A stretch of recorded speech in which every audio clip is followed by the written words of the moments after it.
Je suis étudiant en faculté de droit à l'université de Goma Unigom. Donc, parlez-nous, qu'est-ce qui se passait ce matin ici chez vous? Bon, ce qui s'est passé aujourd'hui, je peux dire que ça ne débute pas aujourd'hui. C'est quelque chose qui dure depuis très longtemps. Et on est en train de vouloir dire à la MONUSCO que la MONUSCO, il est grand temps que la MONUSCO dégage du Congo. Il fallait que la MONUSCO récupère encore sa place parce que nous sommes rendus compte que ce qui fait à ce que l'insécurité soit à l'Est, mais aussi en RDC, c'est juste parce que la MONUSCO est toujours au Congo.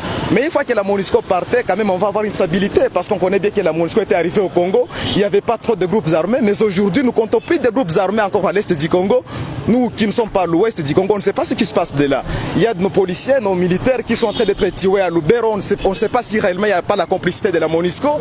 Il y a la MONUSCO qui ne fait absolument rien, mais on voit que l'argent que peut-être même nos militaires pourraient gagner, c'est la MONUSCO qui gagne ça. C'est pourquoi nous, étudiants, nous sommes mobilisés, nous avons dit que non, il est grand temps que la MONUSCO parte chez eux et que nous-mêmes puissions assumer notre responsabilité. Parce qu'on voit que le Congo ne sera jamais indépendant.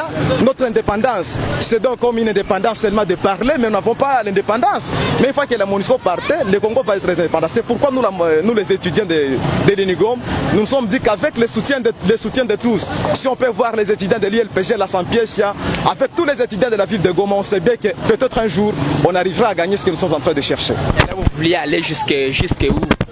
Donc nous sommes toujours ici, nous voulons mettre en insécurité et la MONUSCO elle-même, nous voulons que tout le monde puisse nous accompagner, c'est pourquoi nous avons d'abord barré toutes les routes qui sont ici pour qu'en fait puissions faire ce que nous allons faire. Nous ne sommes pas un mouvement de pression, j'ai très bien dit donc, au commencement que je suis étudiant en faculté de droit à l'Unigom. C'est les étudiants de l'Unigom, donc pas seulement de l'Unigom, je vais dire le campus central, le campus du lac. Et c'est de l'ISTA, c'est de l'Unigom, ISTU, ICCNT. Nous nous sommes dit qu'il est grand temps que nous fassions ce que nous avons à faire, nous, la jeunesse congolaise. Parce que nous disons que l'avenir du Congo est entre nos mains. Ce n'est pas seulement les vieux qui vont changer ce pays. Quand même, cette initiative, il n'y a pas des hommes politiques qui sont venus nous dire que non, nous devons faire ça. Il n'y a pas de groupe de pression, il n'y a pas la lucha ici. Pas aucun mouvement citoyen. Seulement les étudiants du campus central qui ont fait ça.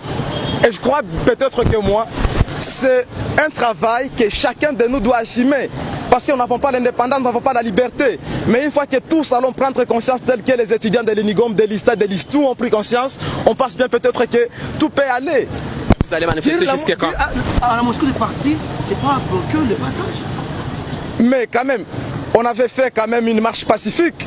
Peut-être que vous n'étiez pas au courant.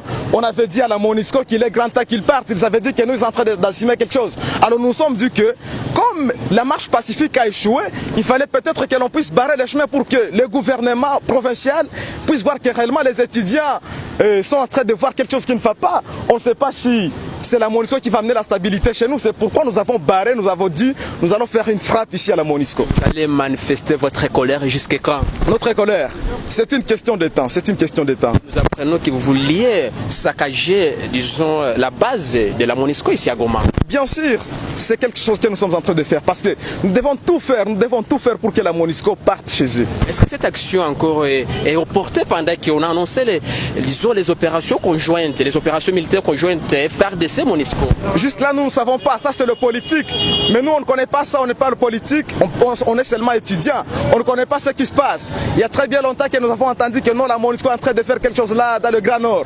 Mais jusqu'à aujourd'hui, nous n'avons pas encore vu le travail ou les fruits que la MONUSCO a déjà fait là. La politique, vous êtes étudiant, vous voulez s'ingérer dans les affaires politiques, vous ne voyez pas que c'est hors peut-être votre objectif? Non, il n'appartient pas seulement aux hommes politiques de savoir ce que l'on peut faire pour son pays. Nous étudiants, même les artistes, il y a des artistes qui peuvent être là. Donc pour faire quelque chose, il n'est pas seulement nécessaire que le président ou le gouverneur ou les ministres soient là. Il faut seulement que tout le monde, ça appartient à tout le monde. La jeunesse, les vieux, tous les Congolais, c'est un travail que nous devons assumer. Pas seulement le politique qui va changer ce pays, c'est tout le monde lorsqu'on prendra conscience que l'on doit faire quelque chose, que l'on va alors avoir. En réaction, qu'est-ce que la MONUSCO vous a dit? Pardon? En réaction, qu'est-ce que la MONUSCO vous a dit? La MONUSCO ne nous a pas encore donné même le passage. Nous avions au moins notre mémorandum que nous allions lire, mais la MONUSCO a refusé que nous puissions même entrer dans leur enclos. Donc, une action réprimée à coups de gaz lacrymogène par les éléments de la PNC, que pouvez-vous dire à cela? À cela, moi en tant que citoyen congolais, je peux dire que ce que nos militaires sont en train de faire, vraiment, je vais m'excuser, mais je vais quand même le dire. C'est pas quelque chose que moi je peux applaudir. Les militaires ou bien la police qui a dispersé la manifestation? Parce que la police, d'ailleurs, la police allait nous accompagner dans cette démarche. Parce que si nous autres avons fait ça, c'est parce que nous voyons qu'il y a même nos policiers qui souffrent. Il y a nos policiers qui prennent nos téléphones la nuit parce qu'ils n'ont absolument rien. C'est la MONUSCO qui gagne. Il y a nos policiers qui prennent nos cartes de mémoire, qui nous tabassent partout où nous passons. C'est la MONUSCO qui gagne. Mais une fois la MONUSCO partait chez eux, nous tous on va se retrouver. Et la police, et les militaires, et les civils. On va tous se retrouver. Pour vous disperser, elle a utilisé quoi? Il y a des gaz lacrymogènes, mais il y a aussi des balles réelles qui ont été explosées. Y a-t-il des victimes, disons? Pas encore, moi je ne peux pas dire parce que je ne suis pas encore arrivé dans tous les coins de la ville. Je ne sais pas s'il y aura peut-être ces bilans, je ne sais pas, mais moi personnellement je ne suis pas encore vu un cadavre. Ce matin, le peuple congolais est vraiment fatigué, a exprimé son ras-le-bol par rapport aux tueries de Béni. Vous savez, quand les gens sont en train d'être tués tous les jours, il arrive vraiment à un niveau où il doit s'exprimer de la manière qu'il peut. Ainsi, vous aviez vu, nous n'avons même pas pu contrôler ce peuple qui s'est déversé dans la rue. Et c'est une dénonciation. Nous appelons la MONUSCO à jouer pleinement son rôle. Nous appelons aussi notre pays, les dirigeants, à tout faire pour restaurer la paix, parce qu'on ne doit pas continuer à mourir comme ça, comme des mouches, sans que rien ne soit fait. On a dit qu'on va organiser, on va déplacer l'état-major ici.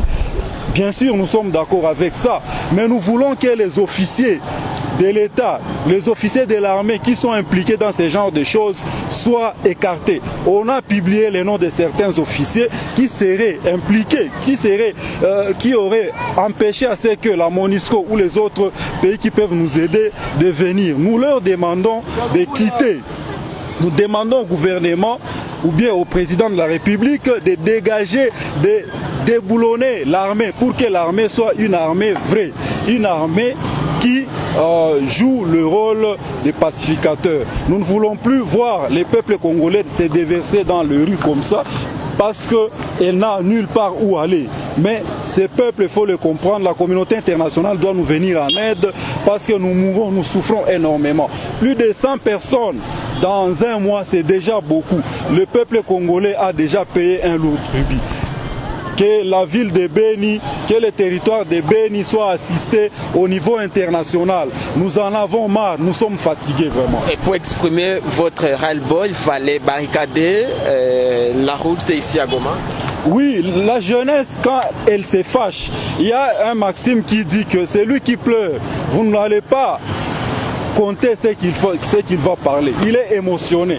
Et donc cette jeunesse que vous voyez ici a été trop émotionnée. Nous essayons de l'encadrer, mais écoutez, le peuple est fatigué, il s'est déversé dans les rues et voilà comment est-ce que nous sommes en train de voir la situation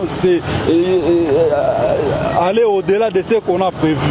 Alors on demande à la population de stabiliser un peu leurs émotions, mais tout cela est synonyme de l'inaction de la MONUSCO et de l'impuissance de notre armée. Hier, c'était la population nord des Goma qui a manifesté. Aujourd'hui, les étudiants.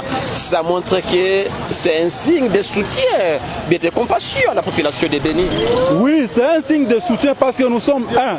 Et nous profitons de cette occasion pour dire à toutes les puissances occultes que ce pays restera un et indivisible. Nous disons non à la balkanisation de ces pays. Cette occasion, nous la profitons pour dire à toute la communauté internationale non à la balkanisation de la RDC.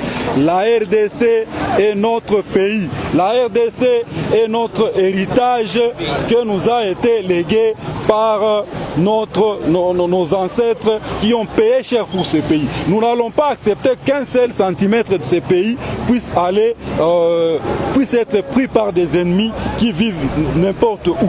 Nous disons non à la balkanisation de la RDC.